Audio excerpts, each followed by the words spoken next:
cual podremos, gracias, en el cual podremos ya de manera, digamos, más abierta, inspirados seguramente por las presentaciones, pero ya también por nuestras propias reflexiones y experiencias, compartirlas de manera, digamos, menos estructurada en este momento. Tenemos 30 minutos para nuestra para nuestro diálogo o conversatorio. Así que por favor, el micrófono abierto. Podemos hacer uso de la palabra sin, sin ninguna restricción. Mientras se van animando, yo les voy a aprovecho este momento menos estructurado para contarles una pequeña anécdota que tiene que ver un poco con lo que acabamos de conversar. Por eso es inspirado en la mesa redonda.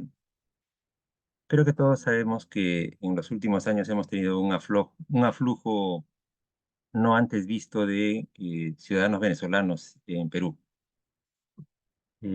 motivado por situaciones de coyuntura política venezolana, que no solamente a Perú, o sea, varios países del vecindario hemos recibido a estos venezolanos, hermanos venezolanos, entre ellos un buen grupo en Perú.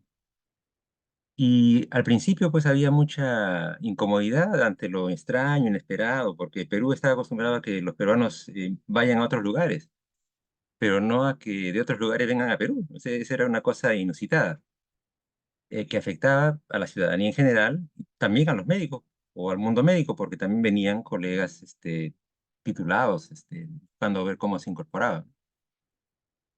Y hubo un momento de mucha resistencia.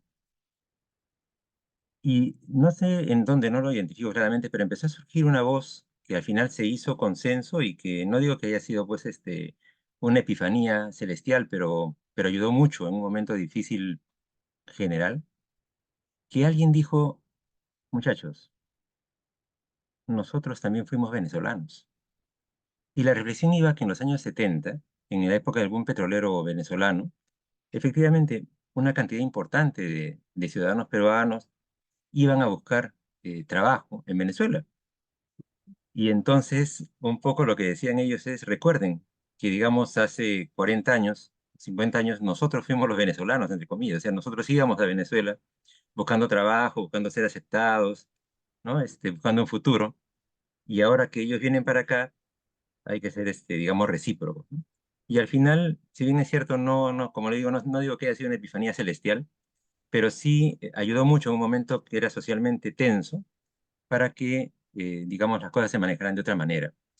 Y yo lo digo ahora, porque tiene que ver, como le digo, en parte con médicos también que venían y que ya ahora los tenemos como alumnos de posgrado o médicos que han revalidado sus títulos en el colegio y están, los recibimos en nuestra casa haciendo visitas domiciliarias. O sea, ya de alguna manera se han hecho parte ya es, digamos, ya lo habitual en este momento encontrar colegas venezolanos trabajando en diferentes espacios de nuestra realidad médica nacional.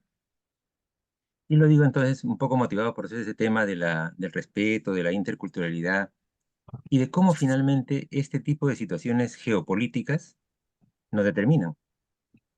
Van más allá de lo que uno puede haber puesto en sus inquietudes, en sus propuestas. Simplemente aparecen, se instalan y tenemos que ver cómo de alguna manera las procesamos, las incorporamos y seguimos avanzando.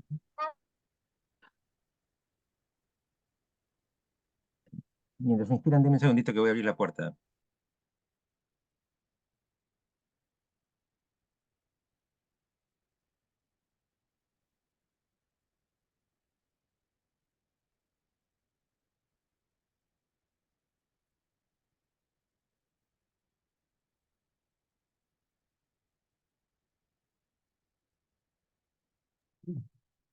Disculpen la interrupción, es parte del home office.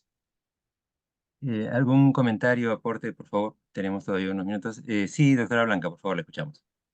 Ahorita que lo escucho, doctor, creo que lo que usted acaba de mencionar de estas, pues, a veces barreras geopolíticas que se van presentando, problemas contextuales que son circunstanciales. Hace algunos años en México vivimos una migración interesante sobre todo, migrantes de Guatemala que buscaban transitar hacia Estados Unidos, se atravesaron desde el sur hasta el norte del país. Fue una migración interesante, masiva, y que impactó dentro de la formación médica, pues que muchos eran dirigidos a los centros de salud más cercanos, donde usualmente son nuestros pasantes los que están atendiéndoles, y existía esta complejidad por parte de los pasantes. Nos tocó en algunas visitas de supervisión vivir o escucharlos explicarnos que no tenían o no se sentían seguros al comunicarse inclusive en el mismo idioma con una persona que no era de México, porque tenían otras ideas de lo que era la salud, de la propia alimentación. Entonces, en eso, esa experiencia que vivimos hace cerca de unos 4 o 5 años, formó parte de lo que revisamos en los diferentes temas de rediseño curricular y buscamos asentar algunas pautas para fomentar el desarrollo de competencias interculturales, pero aquí nos encontramos en un dilema de cómo evidenciar, un poco relacionado con la doctora Zuni hace rato, que estas competencias que son pues blandas, que no son curricularmente disciplinares o no están descritas como tal, se han alcanzado. Y creo que ese es un reto que tenemos como instituciones formadoras de médicos, porque quedan fuera del currículum descrito como tal, pudieran no ser tan observables objetivamente y debería existir tal vez un consenso de cuál es la mejor manera para identificar que estas competencias se han desarrollado. Creo que el doctor Pablo lo preguntaba bastante bien, o sea, ¿cómo podemos saber si se ha alcanzado este objetivo planteado? Creo que es un reto al que no tenemos respuesta ninguno de nosotros, pero finalmente podemos sentar algunas propuestas para trabajar en colaboración, iniciativas de desarrollo e investigación educativa, de propuestas de análisis de nuestros propios currículos, que finalmente tienen estas mismas competencias blandas, digámosles así, descritas en mayor o menor medida, porque todos buscamos fomentar la interculturalidad, el respeto, la dignidad humana, etcétera. Hay muchos valores que deberían estar inmersos en la formación. Entonces, quería dejar por ahí mi preocupación y ahora reflexión con la que me quedaré esta semana trabajando, a ver qué surge para la siguiente. No, Muchas muchas gracias gracias, doctora Blanca. Pedro, el doctor Siga, por Pablo. favor, don Pablo, lo escuchamos. No, que usted tocó un punto que obviamente nos compete a nosotros aquí en Venezuela, pero es que usted tiene que, esa parte cultural, esa cultura que mencionaba muy bien Zuni, hay que entenderla, tiene un bagaje común y otro que es peculiar de cada geografía, ¿no? Cada sitio. En un país como el nuestro que tiene 8 millones de migrantes, imagínense una población de 30 millones de habitantes, le sustrae 8 millones y se han ido. Y que los que se han ido son la gente mejor preparada tecnológicamente, en su mayoría.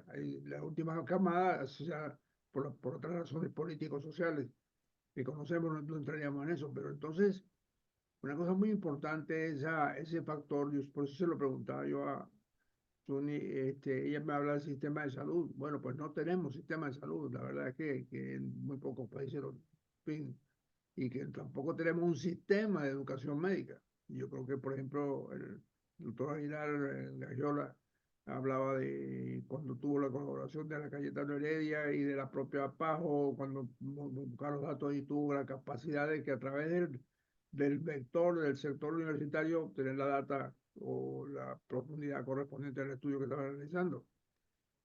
Pero si vuelvo al tema de las migraciones que hemos tenido, usted tiene toda la razón. Entonces, en un momento dado tuvimos una cantidad de ciudadanos peruanos que vinieron aquí y también venezolanos que habíamos estado allá. En lo particular, yo tuve el privilegio de estudiar la primaria en Lima, por otras razones. Entonces, si usted me pregunta los 14 incas, pues se los recito. Me los tuve que aprender de memoria, porque si no me castigaban. Entonces, y la historia de Pachacútec y tal y para allá, y todo completico, y ahí arriba el Cajamarca, y lo que pasó, y no, con Atahualpa y el otro, no. Pero es entender una cultura muy diferente. La cultura peruana es una cultura muy sólida que viene de un imperio incaico, que era continental casi, ¿no? Porque tenía comunicaciones. En el caso médico tenemos el tema de que hay una cantidad de migrantes. Igual tenemos de migrantes venezolanos médicos a Chile. Los tres países fundamentales de migrantes venezolanos médicos son eh, Colombia, Perú y Chile, fundamentalmente. Luego siguen España, Estados Unidos y demás. Ese global de una cantidad de médicos en Venezuela, de que éramos cerca de 60.000, pues quedan pues activos, no más de 40 por ahí, más o menos. Entonces tiene problemas de llenar las posiciones vitales en los posgrados, tiene la parte universitaria y tiene la parte asistencial. De manera que el problema, digamos, del entorno que nos rodea es una cosa que influye en la cultura que estamos desarrollando y que estamos teniendo. Entonces, me parece que ese punto que lo puso usted en la discusión de este diplomado, interesantísimo. Entonces, mire, vamos a pensar en esta área y cómo la podemos afinar. En el caso de ser SUNY, pues nada, los posgrados, y Chile también, cómo establecemos ciertos niveles de calidad, estándares de calidad, pero tenemos que ver unos estándares que no vengan de otras partes también, estándares nuestros, que obedezcan a nuestra propia idiosincrasia, ¿no? Entonces, eso es un reto que tenemos y posiblemente, como se dijo, pues no hay soluciones, pero vamos a buscarlas, vamos a pensar a fondo en el asunto y hay cosas muy interesantes, usted mismo lo mencionaba al principio, pero me parece muy relevante esto que usted ha mencionado y quería señalárselo y creo que nos afecta a todos. Muchas gracias. A usted, don Pablo, por su reflexión. Muchísimas gracias. ¿Algún otro aporte, comentario de parte de los líderes participantes? Creo que entre los que tienen su cámara abierta, el único que está todavía esperando para pronunciarse es El Salvador, así que ya no nos haga esperar más, don Salvador. Está bien, voy a considerar que también tiene el don de la telepatía. Eh, hay una cuestión, doctor Pablo, yo también soy venezolano y soy de estos que usted menciona como de alguna manera con una formación muy amplia, más de 27 años de carrera universitaria, de allá me vine con 2 especialidades, en 2 estudios en España, un diploma de estudio avanzado, un doctorado.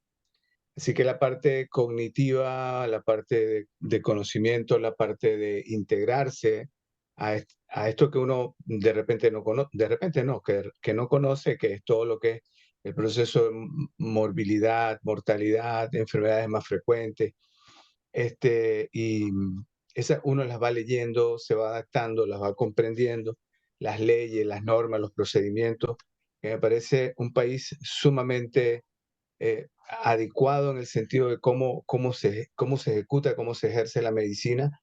Cuando yo llegué aquí, por casualidad, conocí un hospital y acá en el sur, el hospital clínico, y fue llegar y después de haber estado casi 20 años en una decadencia de nuestra clínica, que es reconocida en América Latina y en otras partes, llegué y cuando vi el hospital me sentí sorprendido por cómo era, por lo hermoso, por cómo se trabajaba, por la multidisciplinariedad, la transdisciplinariedad, los equipos de trabajo que formamos.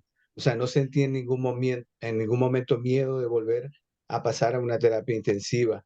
Este, Fui aceptado abiertamente por todos. Ahora, desde el punto de vista cultural, sí hubo algunas situaciones muy particulares dentro de las que destaco el lenguaje, la forma de hablar. Al principio me costaba expresarme y algo tan sencillo como, pero le duele el estómago, le duele la barriga, o sea, hasta que uno va entendiendo los términos propios, la guata, etcétera, incluso hasta en la alimentación. Y de repente te das cuenta cómo te vas integrando y cómo creo que lo más importante es cuando uno llega a un sitio y se siente aceptado. Entonces, entiendo que eso no nos ha pasado a todos los migrantes. Yo me siento muy satisfecho.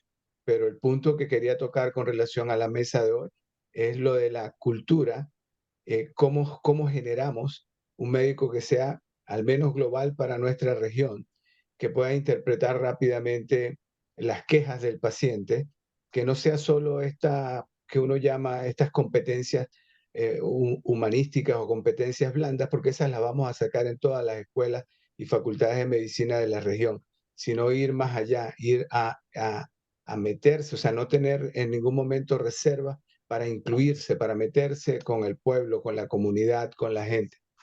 Esa es mi reflexión y por supuesto también mi agradecimiento por la gente de Chile que me recibió con los brazos abiertos. Gracias. A usted, don Salvador, por su testimonio. ¿Algún otro aporte, comentario, reflexión? Bueno, yo puedo terminar aquí mi reflexión que comenté ahorita, que yo a veces estoy dejando que Claro hablen. que Yo sí, creo claro que que yo sí. hablo como mucho, pero yo me emociono con este diplomado. Yo he recibido hoy ejemplos y estrategias muy buenas, grandiosas, yo diría, para fomentar la cooperación internacional. Eh, ya comenté ahorita que pienso proponer que en el plan estratégico de la escuela se incluya uno de los objetivos y poner algunas de las que sean viables para nosotros allá en la universidad e irlo haciendo progresivo. O sea, comenzar con algo y luego mensual. Por ejemplo, que cada semestre se agregue un nuevo COIL, por ejemplo. No una cosa muy grande, pero sí algo que se vaya midiendo y que podamos asegurar, pues, conseguirlo.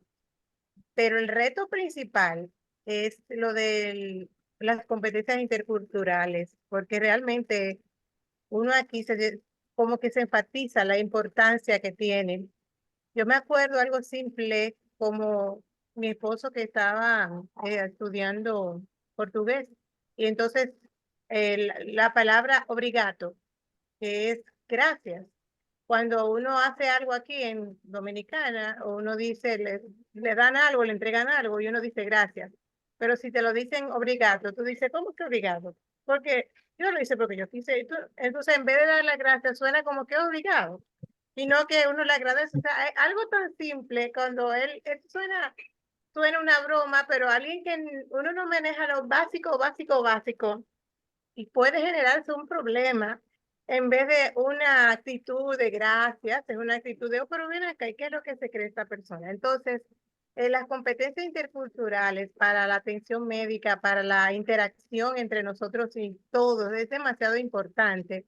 Y siento que sí tenemos el reto de asegurar que se desarrollen intencional, medirlas y ver el nivel de desempeño que cada uno va adquiriendo, definir qué nivel de desempeño queremos que tengan para poder asegurar que logramos lo que quisimos. Y va a haber que trabajar un poco eso en el plan de estudio, porque no dejarlo que ocurra natural, sino hacerlo intencional, medirlo y metas que podamos demostrar que realmente lo tenemos. Ese es el reto mayor que me llevo del día de hoy. Gracias por A usted, escucharme. a usted, Elizabeth, por compartir.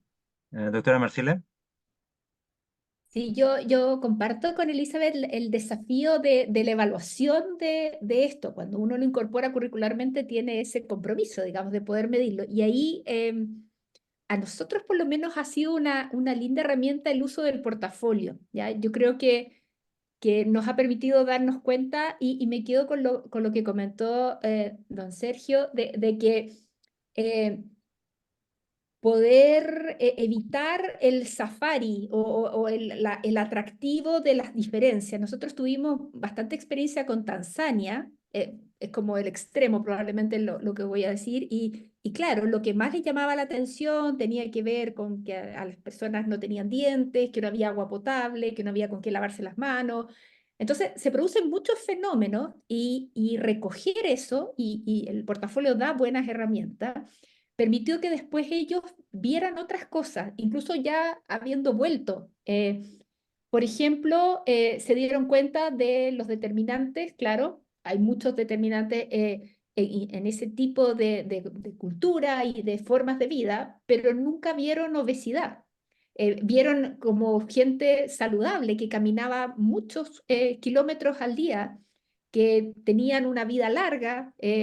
Entonces también yo creo que hoy por hoy, con los medicinas de estilos de vida y sabiendo que el 50% de las cosas que nos enfermamos tienen que ver con lo que hacemos, lo que comemos, cuánto dormimos, cómo nos cuidamos, probablemente de muchas culturas más pequeñas o con menos recursos vamos a aprender nosotros mucho más si intencionamos ir a mirar más allá de lo obvio, que es la gran asimetría con que uno se puede encontrar en algunos contextos. Entonces, yo creo que ahí la planificación, el pensarlo y llevar un instrumento permite que cualquier experiencia pueda ser aprovechada en todas sus miradas, porque nosotros de culturas, y no me tengo que ir tan lejos a África, me quedo aquí en Latinoamérica, que usan mucho mejor la alimentación, probablemente al revés, tenemos que aprender nosotros. En Chile el gran problema que tenemos ahora es la obesidad, el número 1 de todos. Entonces copiamos algunas cosas malas y yo creo que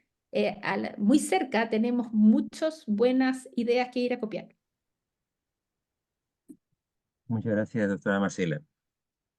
Bien, yo entonces vamos a ir al cierre de nuestra sesión. Solamente como moderador de la misma quiero recapitular brevemente que hemos tenido una sesión dedicada, la primera de esta unidad dedicada a este relacionamiento internacional, en la cual hemos visto los temas más generales, hemos visto desde las perspectivas geopolíticas, tecnológicas, cómo afectan a esto que llamamos después, cuando lo vemos desde la universidad, los flujos de cooperación internacional. Hemos examinado también las dimensiones más organizacionales, internas y externas, que facilitan o que dificultan, y cómo hay experiencias que nos van mostrando buenas prácticas para ir superando las dificultades. Con esta discusión que también se estructuró muy interesante sobre la parte ya más humana, cultural, como dicen, no sé si llamarle flexible, blanda o simplemente humana, de todo este tema que estamos llamando la cooperación, cómo se va reflejando en vivencias, en amistades, en confianzas, simplemente en relacionamiento entre personas.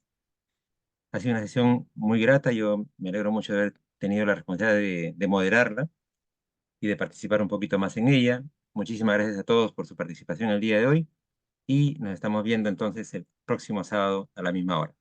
Buena semana para todos. Cuídense mucho. Gracias. Gracias, hasta luego.